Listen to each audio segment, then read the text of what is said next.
नमस्कार मु आपण मानकु ओम दीपा ओडिया किचन को स्वागत करुची। आज मु नुआ स्टाइल रे मसला दिया झुडंग आलू भजा आपण मानक संगे शेयर करुची। आसंतु देखिबा। पैन गरम हो जाइए मुझे किसी रिफाइन तेल को ऐड कर नउची। सेथिरे सुखिला लंका को ऐड कर नउची। एबे अल्प किसी पंच फुटन को ऐड कर नउची। पियाज को काटि नेथली ताको ऐड कर नउची। पियाज को ଟିକେ फ्राई कर नबा। मुझे पियाज को अल्प अल्प फ्राई कर नीची। भजा रे पियाज टी कंचा कंचा रहिले भल लागिवो। मुझे झुडंग को ऐड कर नउची। हळदी गुंड हाफ चम्मच दे दूची। स्वाद अनुसार लूण को ऐड कर नउची। झुडंग आलू को टिके एपट सेपट कर नउची। मुझे एथिरे टमाटर को ऐड कर नउची। एबे 5 मिनिट कवर करी सिजिबा को छाडी दउची।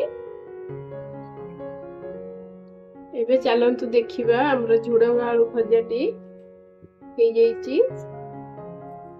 देखंतु झुडंग आलू भजा एमती हे जाईची। मु एबे एथिरे गोटे चम्मच सोरिष पेस्ट ऐड कर नउची।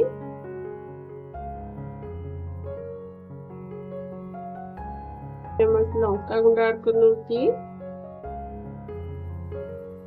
भजा रे सोरिष मसला रो टेस्ट देले बहुत भल लगी थाए।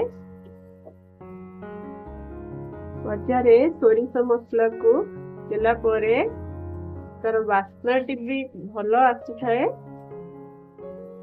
एबे आकु हमें हाई फ्लेम में रखी और टिके भल भाबे भाजी नबा।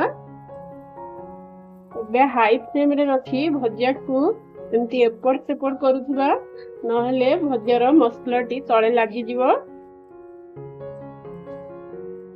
एबे हमर ए मसला दिया झुडंग आलू भजाटी रेडी हो जाइए। मुझे यह गोटे प्लेट को काढ़ी नउची।